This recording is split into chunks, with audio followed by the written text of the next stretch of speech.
سلامونه مو یو ځل بیا له همت جان آفیسیال چینل څخه ومنئ. اسانه انګلیسي زده کړې په لار کې نن د یاد کورس دوهمه برخه باندې درته پیل کومه. په تېره برخه کې ما تاسو د الفبېټ حروف له A نه تر Z پورې درته وښودل. په دې هیله چې تاسو هغه الفبېټ حروف ټول زده کړي وي او نن دوهمه برخه کې پر دې غږیږو چې موږ څنګه دغه الفبېټ حروف له A نه تر Z پورې موږ څنګه لیکلی شو، هم په غټو تورو هم په وړو تورو. نو په ویډیو باندې درته پیل کوم که چیرې تاسو زما چینل کې نوي یاست زما چینل سره سبسکرایب کړئ ترڅو زما هره ویډیو تاسو ته په وخت در ورسیږي. ان کله چې تاسو دغه الفبېټ حروف له A نه تر Z پورې لیکئ، دلته په د انګلیسي کتابچه کې څلور خطه وي صحیح ده، دا ډول څلور خطه وي. تاسو هغه الفبېټ حروف چې دي هغه باید په دغه لیکو کې ولیکئ. یعنې د انګلیسي غټ حروف چې دي هغه په کومو لیکو کې لیکل کېږي او کوچني حروف چې دي هغه په کومو لیکو کې لیکل کېږي. نو راځمه دغه ویډیو کې ټوله طریقه درښایمه چې غټ په کومو لیکو کې لیکل کېږي او کوچني په کومو لیکو کې لیکل کېږي. ښه چې کله تاسې غټ حروف لیکئ په کتابچه کې په لومړی درې خطونو کې تاسو ټول غټ حروف چې دي هغه ټول په لومړی درې خطونو کې لیکل کېږي صحیح ده. دلته تاسو کتلی شئ A چې دا په لومړی درې خطونو کې لیکل شوې ده په غټو حروفو، همداشانته B چې ده هغه هم په لومړی درې خطونو کې لیکل شوې ده، C هم په لومړی درې خطونو کې لیکل شوې ده. ټول د غټ حروف چې دي هغه په لومړی پاس درې لیکو کې لیکل کېږي صحیح ده، په پاس درې لیکو کې لیکل کېږي او لاندې یوه لیکه چې ده یوه خط چې دی هغه به پرېږدئ. او په کوچنیو حروفو چې دي هغه بیا پار کې وي، ځینې په منځ کې لیکل کېږي، ځینې پاس خطونو کې لیکل کېږي، ځینې چې دي هغه په لاندې خطونو کې لیکل کېږي.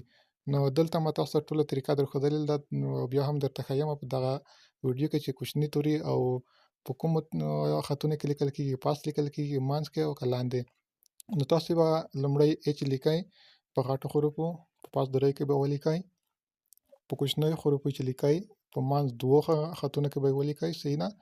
همداشانته B چې ده B په پاس درې خطونو کې او په کوچنیو حروفو هم په پاس درې خطونو کې لیکل کېږي. همداشانته C چې ده هغه په پاس درې خطونو کې په غټو تورو او په کوچنیو چې لیکئ بیا په منځ دوو خطونو کې لیکل کېږي. او د هغې تر څنګ را به شو D ته.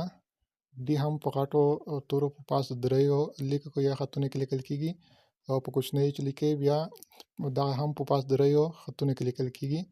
او د هغې تر څنګ E ته به راشو. E هم تاسو په پاس درې خطونو کې ولیکئ ځکه په غټو حروفو ټول کوم حروف چې دي په غټ هغه پاس درې خطونو کې لیکل کېږي او که چیرې کې په کوچني لیکئ نو هغه بیا په منځ دوو خطونو کې ولیکئ. او د هغې تر څنګ F ته راځو.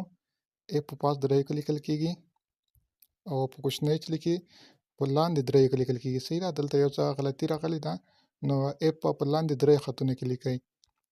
او د هغې تر څنګ راځو G ته.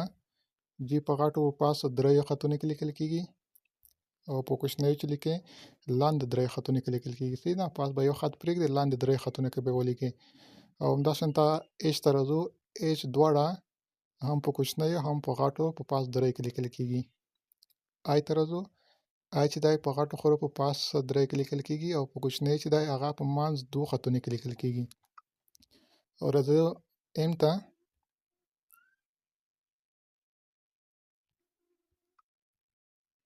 وبښئ J ته راځو.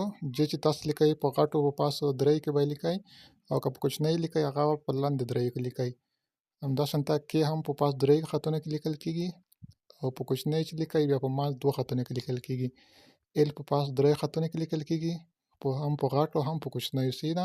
په غټو هم پاس درې خطونو کې لیکلی شئ او په کوچنیو هم په پاس درې خطونو کې لیکلی شئ. راځو M ته. M په پاس درې خطونو کې لیکلی شئ په غټو حروفو او په کوچنیو چې د هغه منځ دوو خطونو کې لیکلی شئ. N په غټو حروفو پاس درې کې لیکلی شئ او په کوچنیو چې د هغه په منځ دوو خطونو کې لیکلی شئ. او راځو O ته. O په پاس درې خطونو کې لیکلی شئ په غټو حروفو او په کوچنیو چې د هغه په منځ دوو خطونو کې لیکلی شئ. P ته راځو. P په غټو حروفو پاس دریو کې لیکلی شئ او په کوچنیو چې د هغه په منځ دوو خطونو کې به لیکئ. راځو Q ته. Q په پاس دریو کې په غټو حروفو او په کوچنیو چې د هغه په په لاندې دریو کې به یې لیکئ صحیح ده. Q په وړو حروفو چې لیکئ یعنې په کوچنیو حروفو چې لیکئ هغه به په لاندې دریو کې لیکئ. راځو R ته. R په پاس دریو کې لیکل کېږي په غټو حروفو او په کوچنیو چې د هغه په منځ دوو کې لیکل کېږي. راځو S ته. S په غټو چې د هغه پاس درې کې لیکل کېږي او په کوچنیو چې د هغه په منځ دوو کې لیکل کېږي. ټي هم په پاس درې کې لیکلی شئ، هم په غټو هم په کوچنیو دواړو په پاس درې خطونو کې به لیکئ. صحیح ده. او له هغې وروسته یو دی، یو په پاس درې خطونو کې په غټو تورو به لیکئ، او په کوچنیو چې لیکئ هغه په منځ دوو خطونو کې لیکئ. او له هغې وروسته وي چې دی وي هم په پاس درې خطونو کې لیکلی شئ په غټو حروفو، او په کوچنیو چې دی هغه په منځ دوو خطونو کې لیکلی شئ. ډبلیو په پاس درې خطونو کې په غټو حروفو لیکئ، او په کوچنیو چې لیکئ هغه په منځ دوو خطونو کې لیکئ. ایکس همداشانته ایکس په پاس درې خطونو کې لیکئ په غټو حروفو، او په کوچنیو حروفو چې دی هغه په منځ دوو خطونو کې به لیکئ. راځو وای ته، وای په غټو حروفو پاس درې خطونو کې به لیکئ، او په کوچنیو چې لیکئ په لاندې درې خطونو. صحیح ده. پاس یو خط به پرېږدئ، لاندې درې خطونو کې به ولیکئ.